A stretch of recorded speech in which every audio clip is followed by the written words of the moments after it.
In an age of information technology, it is more difficult for young people to pay attention to canyons, the deep questions and difficulties they're facing. They may also forget to look up at the stars and be inspired by their ideals. Young people need educators, now more than ever, to help them embrace reality and discover their personal calling. Welcome to Canyons and Stars. Hello, fellow listeners. Welcome to the Canyons and Stars podcast. We are speaking today about this beautiful new project with my dear friends Daniel Bernardis and Emma.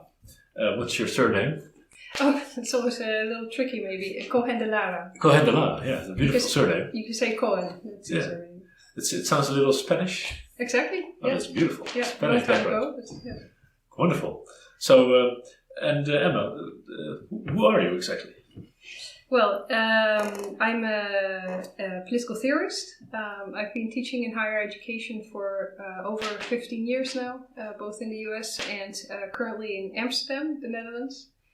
I'm very excited to be here. Well, I'm also excited to be here. Dan, you're also excited? Yeah, I'm very excited. Yeah, my name is Dieuwe Beersma. I'm a theoretical biologist by training, actually. But I've over the last time I've been specializing more in philosophy. I also teach at the same liberal arts college that Emma teaches at. And I'm now very excited to get started on this Canyons and Stars initiative, with which we try to help educators face some of the big challenges that we face as educators nowadays. I mean, I think education is a beautiful field, but also has many challenges, and young people today have many challenges. For instance, through social media, the whole idea of focusing people's attention. There's a lot of people that have maybe attention disorders even, or face anxiety. The whole world seems very complex to them. And I think some of these new challenges really require us to kind of sit down and think, where do they come from, these challenges? What can we do about it? How can we understand them? And how can we very practically face them together? And I think that this education initiative is there to help educators tackle some of the big challenges, basing ourselves on some of the big tradition of thought that we have are available to us. Okay, so we're speaking about challenges of our society, in the age we live in. Yeah. And Emma, what are those challenges to you? And how would you describe those challenges that Dan is speaking about? Yeah, I think many people in higher education and in education in general, I think will recognize that maybe the challenges today are a little different from 10 or 20 years ago. And that could be in large part because of social media, as Dan is saying. What I'm noticing, so in the courses that I teach, they're very much focused on reading texts that are sometimes quite difficult. And the attention span of students is important, and it's something that they train also in these courses. But what I am noticing compared to about 10 years ago is that it just seems to be more difficult for young people to keep that sustained attention to something that is very valuable and that also, not just academically, but also on a personal level, can bring them a lot.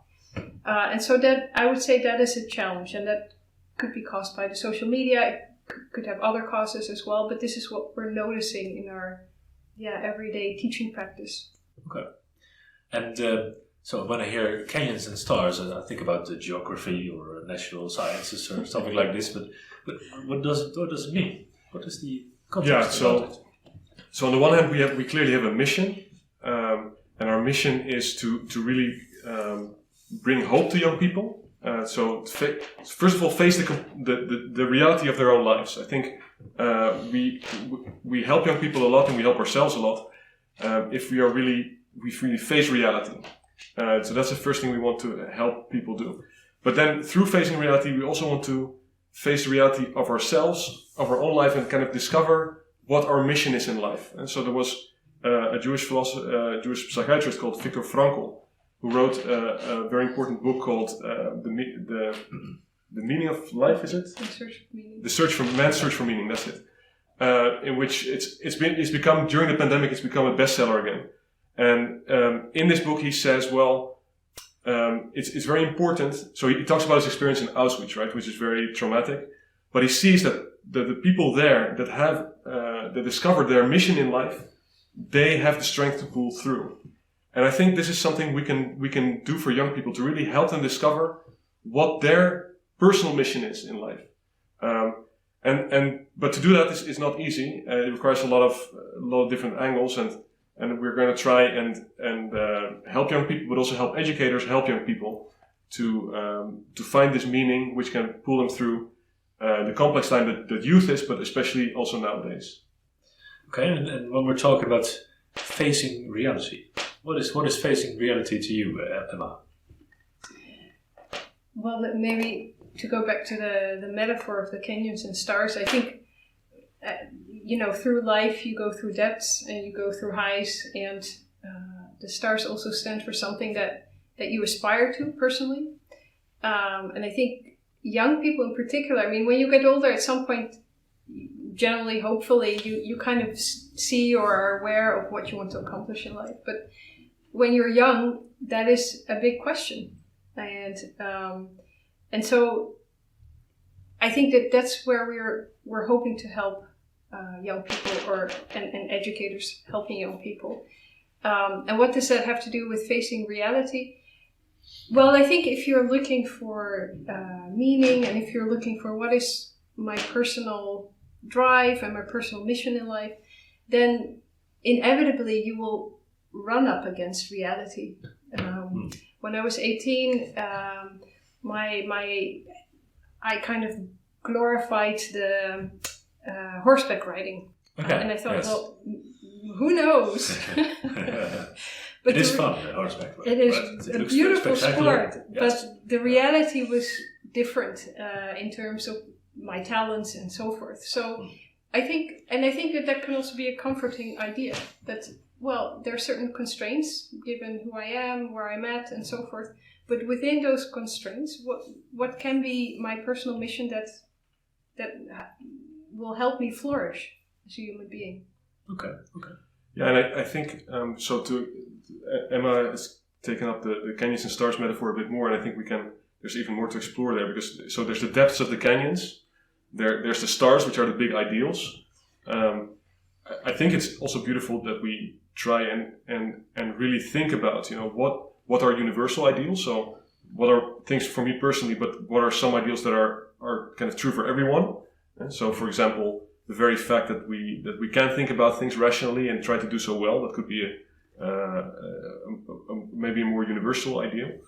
But then there are also, if you look at canyons and stars, if you look at a picture, it's kind of beautiful, right? So you say, oh wow, that's beautiful. So I think wondering at the beauty of things is important. But then also it's kind of an opportunity to explore. So we also want to kind of help people to explore the beauty of life and go on it as an adventure, like an epic to go into and to go on a mission, knowing that maybe you're not always completely up to it, like maybe Frodo in the Lord of the Rings, right? He goes to a mission that is completely over his head, but still dives in and while doing so, makes something beautiful out of it and saves the world, but not by his own forces, but by what happened. So it's a metaphor of exploring the beauty of life. Exploring the beauty of life, facing both the depths and the heights. Okay. But in all the meanwhile, being hopeful also in the process. Okay. And you mentioned Viktor Frankl, and I can imagine that there were several other thinkers that have inspired you setting up this project. Yes. For example, Emma, what was inspiring to you when making this new project? The discovery. Well, I think for our project we'll mention a specific philosopher, but I think Dan will be the best person to explain that. I think for me also on my personal journey, reading and reading texts that are kind of rich in addressing questions that have meaning has been very important. I grew up in the country, a very sort of quiet upbringing. Where was that? in the Betuwe, which is a small sort of agricultural area in the middle of the Netherlands. Very beautiful, right? It's beautiful. I actually rode a horse a lot, so I was with my horse for many, many hours in a week. Exploring the beauty of life. Exploring the beauty of nature. It's true. Not as consciously as I might do today, but yes. And when I look back on that, I really value my upbringing, also because it gave me time for contemplation, and I think that's important, and that also has to do with reading, and that also has to do with how we started out this podcast. This notion that giving attention to something. And sort of quiet personal attention to something can be so very valuable for young people in exploring who they are and what they want, how the world works, what is beautiful, what's valuable, and so forth. Yeah. Okay. Yeah, and the philosopher that Emma mentioned and invited me to elaborate about a bit he's called Leonardo Polo, and the reason why we think he is helpful for our initiative. Well, there's actually several reasons. So last year we published a book called Freedom in Quarantine, which is kind of an overview of the history of Western philosophy, you could say, in three periods: the classical, the Christian, and the modern periods. And I think it really helps us situate ourselves in difficult times. That's also why I called it Freedom in Quarantine, because of course we were in a pandemic and a difficult time, and thinking about big things can kind of help us to be a bit freer, you could say. On the other hand, you could also turn it around and say, well, freedom has been in quarantine for a bit, because in modern thought, freedom has been a bit limited. And we could go. Why is that? Well, because it's a type of. We'll go into that in the next podcast in more detail. But in modern times, freedom is very much seen as kind of a freedom of movement, kind of an external freedom, and that is beautiful. I mean, we have airplanes and so on, but of course, this external freedom was being limited a lot in the quarantine, right? So you cannot move yourself. So you have to discover other types of freedom. And those freedoms are kind of the freedom maybe to develop yourself, also to develop personal relationships, which was also more difficult, of course, but there are other freedoms to explore, and I think for many people also maybe the intellectual, spiritual freedoms. Yeah, so there are other types of freedom there. So Polo can help us to kind of think about who we are as human beings, what it says for our freedom, but also just our own, how we see ourselves. And that has impact for a lot of things. In education, especially, because of course in education we're trying to form ourselves as human beings. And how we see ourselves as human beings has influence on how we're going to form ourselves. You know, I'm a biologist, and in biology we've recently discovered epigenetics. And epigenetics means that there are influences from the outside, and you kind of take them in, and it even affects your genes. You know, so it goes very deep. Well, I think there's kind of an epigenetics of the way we see ourselves as human beings. So the way we think about ourselves as human beings actually has an influence on how we become as human beings. And the fact that a lot of people now, maybe a lot of young people, but also other people seem to be, have problems, with attention, but also other things like just finding meaning and this kind of things. Mm-hmm. If we dive in and see where does this all come from, that's really going to help us. So Polo, I think, there can help, as well as, he has a methodology, philosophical methodology, that really goes against reductionism. So trying to, the human being, ask a biologist and he says the human being is an animal. Ask a cultural scientist and he says the human being is culture. Ask an economist and he says he's a consumer. Well, of course, all these are reductions, right? So you need to somehow come to something more encompassing. And I think Polo can help with that. And the last thing he can help with, I think, is really explore the notion of what it means to be a person more deeply, which I think is very, very important for the notion of hope, which we try to convey in this, with this initiative. So, these are many things that I'm going over very rapidly, but we have to deepen them out a bit more later on. Yeah. So, but Emma, if I hear Dan correctly, so you mentioned that there's certain reductionism in society, but also a certain reductionism in academia as well, right? Yeah, it's an interesting point. I dare say that I think many educators in both middle and higher education today notice that. I think many educators notice the challenges that we spoke of earlier. That it's simply seems to be more difficult for students to sort of give sustained attention to the course material because of all sorts of causes. And so I think that is something that's, well, that's obvious. And you talked about the reductionism. I think there is a need in higher education today, certainly I sense that need, that in our course material to address, maybe not specifically or explicitly, but to kind of use course material that is not reductionist, that is more encompassing, and that encompasses also the kind of questions that students on a personal level could be struggling with. And so, yes, we are trying to offer course material and whatever educators have a need for to address the student in a way as a whole human being, not just as a consumer who comes to consume some education, but really as a whole human being. Yeah. And maybe also more the philosophical backgrounds on more quantitative ways of doing science. For example, I met a student of econometrics, and I asked him about, for example, I've read a book about Friedrich Hayek and Milton Friedman. These are famous neoliberal intellectuals. And I asked him, do you know Friedrich Hayek? Do you know Milton Friedman? And he said, I don't know them. I never heard of these guys. And I thought it was very interesting that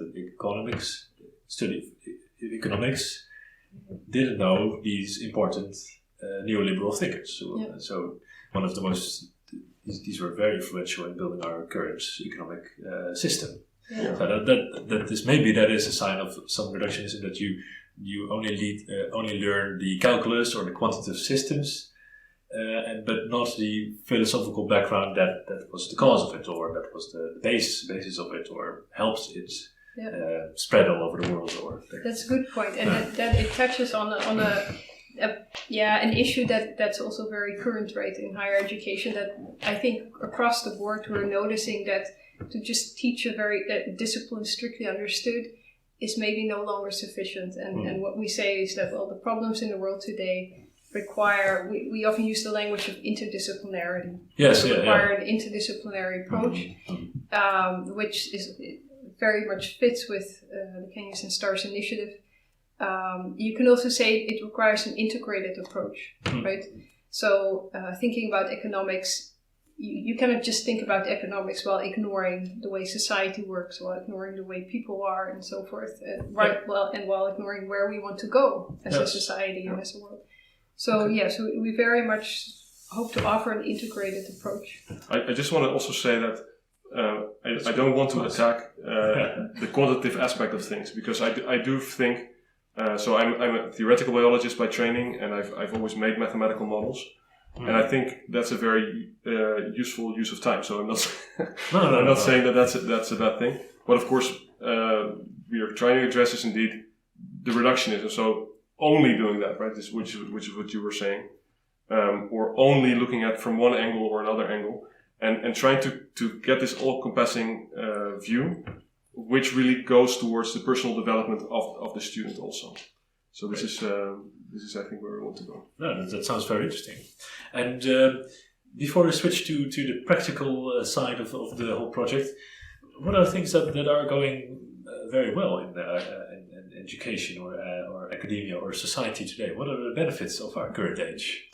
I'm very interested in hearing. Yeah, very important question. I think that it has to be clear that.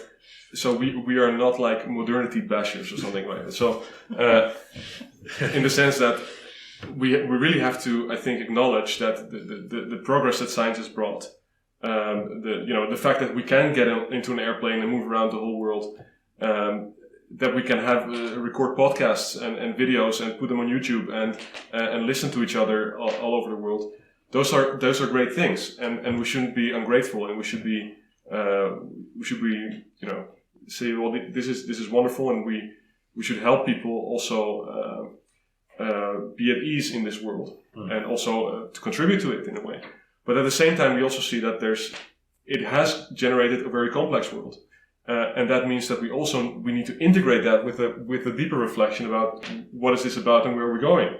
And I think this kind of integrated perspective is what we're aiming at. Okay. Emma, do you have something to add to this? Or no, I think that Dan is exactly right, and I also think education today is maybe a bit more democratic than it used to be. And there are many opportunities there. So at least in the Netherlands, but I think also in the United States, it's easier for students to speak up, and that's incredibly valuable. Yes. Because in that sense, education is not about me and look at what I know as an educator, but it's about helping young people being at home in the world. So I think that this interaction, which is more today maybe than 10, 20 years ago, is something to be greatly good appreciated. Yeah. And then speaking about interaction, so what are the tools that you have developed with the Kenyans and Stars project? Well, so we have to say that at the moment we're really starting off, and we've been doing something. So, well, one thing that we're starting now is a podcast and a video show. So we're going to be on. You can listen to us and you can see us. Yeah. So that is I think the first thing that we're offering. We've in the past we've spoken at an educational conference called ACTC. We've made a presentation there. ACTC. Yes. I'm happy to say a bit, because it was a wonderful experience for us, I think. Yeah. It's the Association for Cortex and Courses, so it's focused on... It sounds like a band, but it's... Almost. You're of that generation, I'm not sure if ACDC is still around. Yeah, I think so. Yeah. Okay. No, it's focused on getting together educators from liberal arts and sciences college across the world. So we were very pleased and happy and privileged to be there, present this initiative as well, and we've made some wonderful connections there, I think. Good. So what we presented there was a plan to develop an online course. We're currently seeing whether that's something that people really need from us. Another thing we're doing is we've given guest lectures.